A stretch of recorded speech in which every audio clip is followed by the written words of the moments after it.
Welcome back, everyone, to another episode 3 of the Positive Pathway podcast presented by the Behind the Badge Project. I'm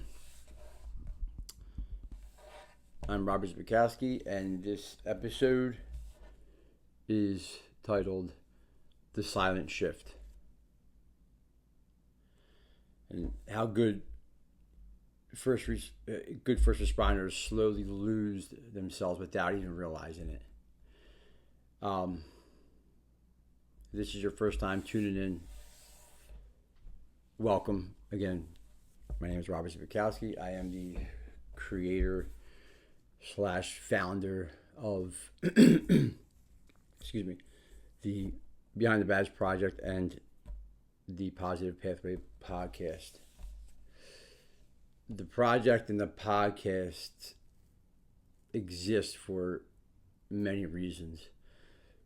One overall reason I'll say is to bridge the gap between mental health, addiction recovery, and the first responder community. My goal is to give you the playbook, tools to help you before you reach rock bottom, or if you feel like you're slipping, or maybe you just don't feel like yourself anymore. Today's episode, which again is called The Silent Shift. I'm not talking about the shift you work from 7A to 7P or 7P or 7P 7A, or not the morning shift or overnight shift.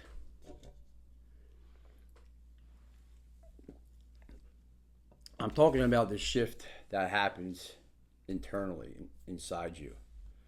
The one that you don't even notice until you start noticing something, or somebody close to you might say, wow, you're different. Or maybe your loved one or spouse says, you're really not here anymore. Maybe your kids stop asking you to hang out with them because they already know the answer. This is real life shit for a lot of first responders. The scary part is almost every first responder that I know and who gone through stuff like this didn't even realize it was happening. They eventually did, some got called out on it. My story's different. Nobody knew what was transpiring in my life. Nobody questioned me. And in a few minutes deeper into this podcast, I will bring you into my world during my silent shift. This silent shift, it doesn't happen overnight. It's not a quick transformation. The people join the first responder career for many obvious reasons. Nobody joins this job planning to become angry. Nobody signs up wanting to lose their marriage or go through tough relationship problems. Nobody wants to become addicted to a bottle or a substance, or end up with the fucking anxiety and depression or the PTSD. No, nobody even thinks of that shit when you're young. Didn't even dawn on me. I'm telling you, today, you know what? Today I'm gonna stop caring today. Like, no. It happens one call at a time in a slow tactical movement. One shitty call, one dead child, one overdose. one fatal crash, one unfortunate domestic violence incident. Even worse, maybe one officer involved shooting, or even worse than that, suicide. Each day and each shift, you're expected to see the worst of humanity, and then go home and pretend like everything's normal. Yeah, people always ask, how do cops become so cynical, or why are firefighters, why are they so quiet? Why do paramedics seem so emotionally detached? No one knew this was going to happen. Eventually, your brain just starts protecting itself. You stop fucking feeling, legitimately. Nothing bothers you. Nothing. Not because you don't want to, but you're in survival mode. And while you're surviving, you're getting you're getting these warning signs.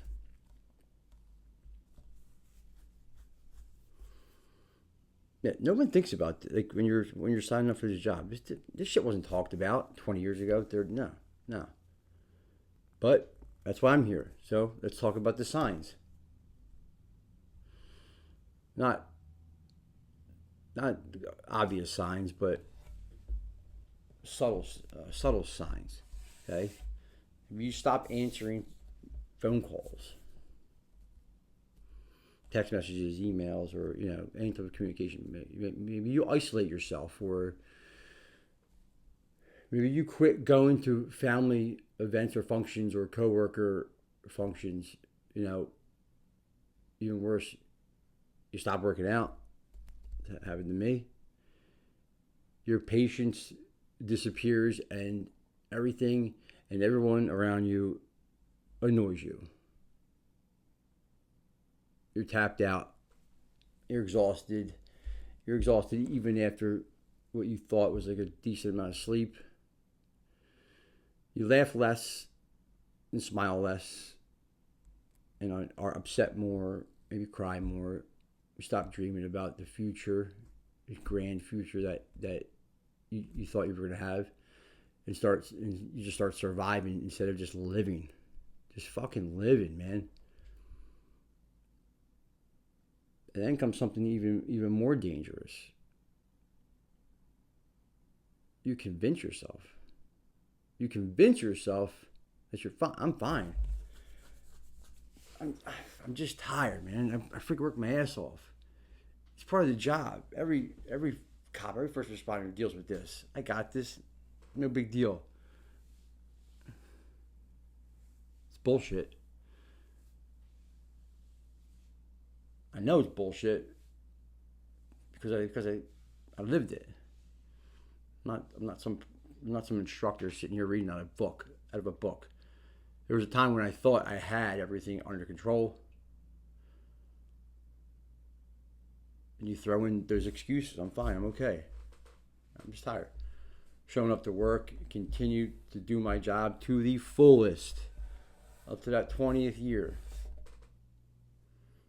I was taking care of everyone else, whether it was a coworker, or a younger officer, or just the people in the town that needed help.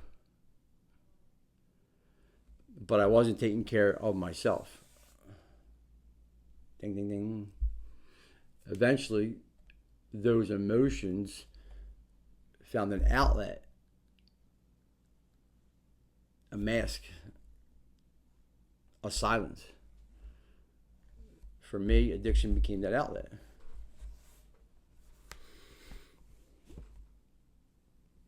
A vice or an addiction does not care how many years you wore the badge or you're wearing the badge. doesn't care about your rank, doesn't care about awards, combinations, letters from other chiefs giving you an attaboy. Doesn't care what people thought because of being unjustifiably selfish. It just wants more. Boom. The silent shift has arrived. You ignore every warning sign. I felt the warning signs, and I knew my world was going to come crashing the fuck down. Knew it over and over again. But when that happened, when I felt like that, I just masked it. So then it became, again, I'm good. Everything's fine. This will pass. Continue to do my job. And again, do it well. Put that face on that nobody really had any reason to doubt me. And if anyone thought they knew what was going on in my world, they're full of shit. But the very slim chance that you did know and didn't confront me or my wife shows how much you didn't care. Every so often, I thought about getting all these issues out. But then I thought, no way. That ain't happening. The hard part is admitting that I had a problem and admitting that I couldn't fix it alone.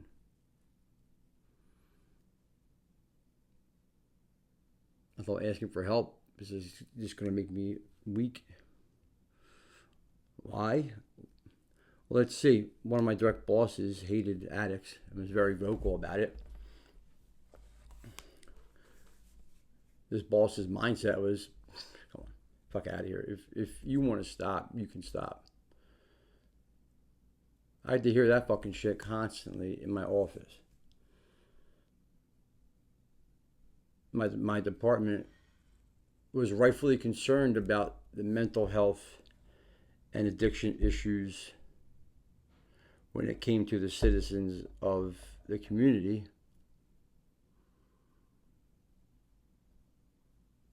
So concerned that we had training classes in reference to how to handle yourself and how to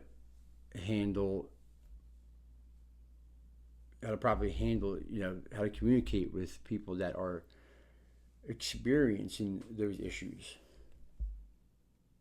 And rightfully so. You should, no doubt. Those classes are phenomenal. But I'll be damned if the concern was ever about, first and foremost, the officers who should be mentally squared away because they're the ones that have to protect a 44 square mile town and every citizen in it. So, fuck it. I have to regroup. What am I gonna do? Thought I could compartmentalize everything. Fuck it. Shove it. But the turning point finally arrived. Unfortunately, it arrived way too late in some aspects. That day was the day I stopped pretending. I sat my wife down and told her what I was going through. Oh man, fuck. I told the only person that should have even mattered. I waited too long because I fucking worried about what a coworker was going to think of me. For what? Bothers me to this day. For what? The person I knew that was going to have my back was the one I should have went to months prior. The one person that I knew was going to stand by me no matter what, because she's a fucking unicorn. She deserved to know before anyone. She's the one I should have communicated with. So many problems could have been solved if I just would have communicated sooner.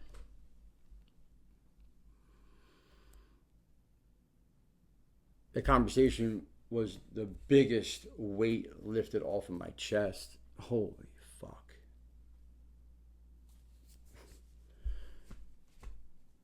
Communication changes everything.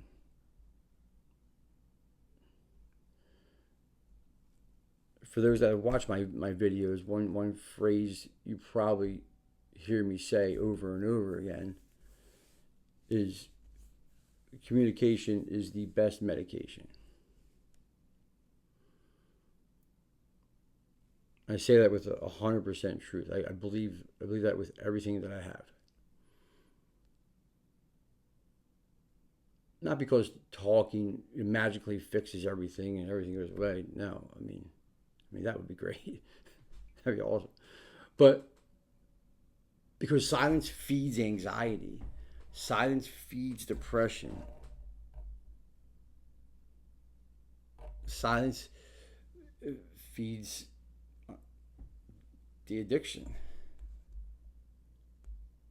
It convinces you that you're alone and you're good alone. The moment you tell one trusted person, boom, game changer. Everything changes. The shift is now a different type of shift. And of course, it's not overnight.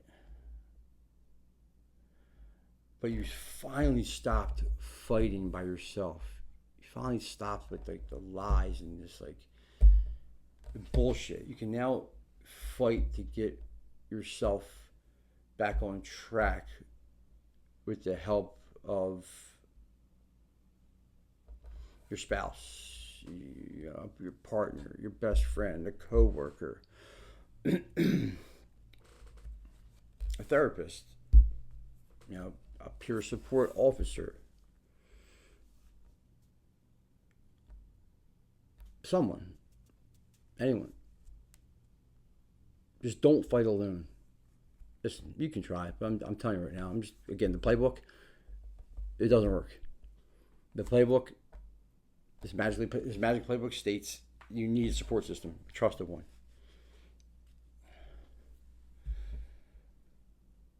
So you have to check in before you check out. Okay, I want every first responder listening today to ask yourself a few honest questions. Excuse me.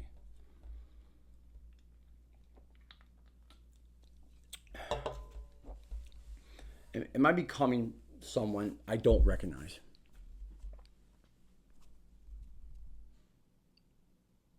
Am I treating the people I love differently? When was the last time I laughed or smiled? When was the last time I truly relaxed? My mind wasn't going 100 miles an hour. When was the last time I checked in on myself, along with checking in on everybody else? We do annual or quarterly, some of us or 4 times a year firearm qualifications, defensive tactics. You certify in CPR. Some agencies, physical fitness, which should be all, but it's a whole nother freaking topic. But how often do we evaluate our mental health? It should be just as routine as everything else. Mental fitness needs to be as important, if not more important, than physical fitness. Number one priority. Instead of surviving every day, you should be living every day. And if a self-evaluation is something that has to be done for you to live a normal, balanced, healthy life, do it. Why not? It all starts up here. If today's episode described you in any way, I want you to hear this. You are not weak. You are not broken, and you are not beyond help. You may simply be experiencing the silent shift. It's okay.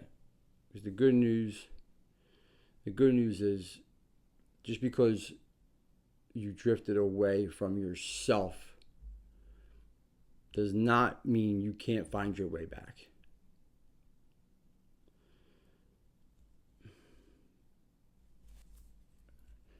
Recovery isn't about becoming who you used to be unless you feel like that was when you were at your most balanced and like you're most comfortable and like happy. Or it could be about becoming somebody stronger, somebody healthier, somebody more balanced than you've ever been before. That balance of truth and simplicity and happiness. Oh, what a great feeling. That's what this podcast is all about. That's what the Behind the Badge project and this podcast is all about. Giving people hope. Giving people hope and giving people tools. Giving people just the confidence to speak before life falls apart or before it's too late. You can become the modern day alpha male, alpha female, the new alpha, the protector, the provider, and the voice. A voice that says, I need help. A voice that says, yep, I spoke up and I got help. And I'm proud of it. Now I'm a better version of me.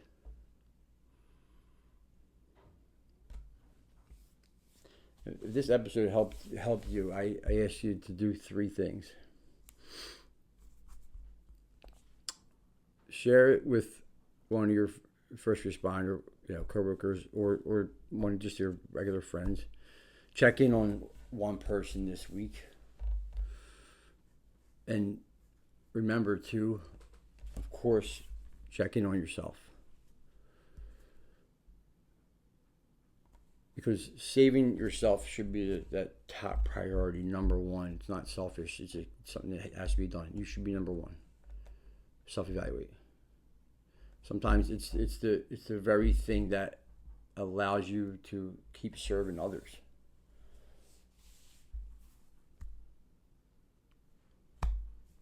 Just want to say thank you for spending your time with me today. I hope you enjoyed this episode. Again, my name is Robert Zivakowski, and this has been the Positive Pathway Podcast. Stay safe, stay honest, and remember, communication is the best medication. Until next time, let's keep bridging that gap one day at a time.